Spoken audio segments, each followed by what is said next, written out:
বন্ধুরা, আজকে রাত্রে ডিনারে আমি ঘুগনির একটা রেসিপি নিয়ে এসেছি। মটন কিমার ঘুগনি। ঘুগনিটা করতে যে যে জিনিসগুলো লাগছে সেগুলো আপনাদেরকে দেখাচ্ছি। আলুটা ভালো করে প্রথমে ছুলে নেব, তারপর আমি ছোট ছোট করে পিস করে কেটে নেব।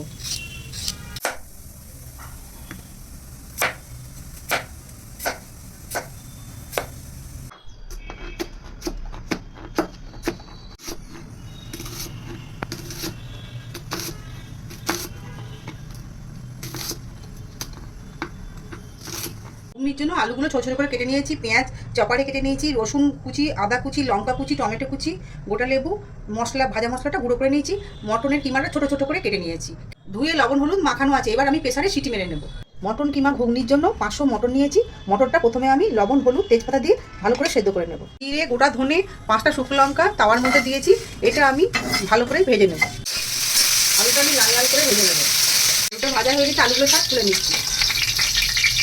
মধ্যে গোটা জিরে ফোড়ন দিয়ে দিলাম। তেলের মধ্যে পেঁয়াজ কুচিগুলো দিয়ে দিলাম। পেঁয়াজের মধ্যে লবণ দিয়ে দিলাম। পরিমাণ মতো লঙ্কা কুচি দিয়ে দিচ্ছি। এর মধ্যে রসুন কুচিটা দিয়ে দিলাম। করে রাখা আদা কুচিটা আমি দিয়ে দিলাম। পেঁয়াজটা ভাজা হয়ে গেছে, এবার এর মধ্যে আমি টমেটো কুচিগুলো দিয়ে দেবো। লঙ্কার গুঁড়ো দিলাম। কাঁচা লঙ্কা যেহেতু দেওয়া আছে সেহেতু অল্প লঙ্কার গুঁড়ো দিলাম। জিরে গুঁড়ো 1 চামচ, ধনে গুঁড়ো 1 চামচ, চিনি দিলাম ব্যালেন্স দিন। কষানো হয়ে গেছে, এবার এর মধ্যে আমি সেদ্ধ করা কিমাটা দিয়ে দেবো। কিমাটা এর মধ্যে দিয়ে দেবো। ভালো করে এবার কষিয়ে নেবো। কিমাটা এর মধ্যে দিয়ে দিয়েছি। এবার মশলার সঙ্গে ভালো করে আমি কষিয়ে নেবো। একটু টক দিয়ে দিলাম, খেতে বেশি ভালো লাগবে। মশলাটা কষানো হয়ে গেছে, এর মধ্যে আমি ভাজা আলুগুলো দিয়ে দিচ্ছি।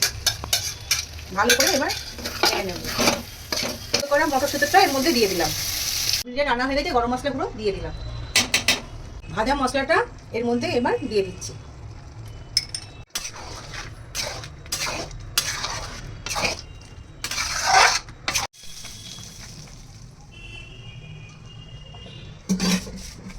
নামানোর আগে ধনেপাতা কুচিটা দিয়ে দিলাম।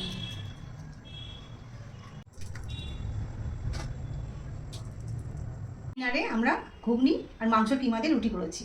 এটা আপনারা রাত্রে খেতে পারেন, অন্য সময়ও খেতে পারেন জলখাবারে। এর মধ্যে একটু শশা কুচি, পেঁয়াজ কুচি দিয়ে খাবেন, খুব ভালো লাগবে।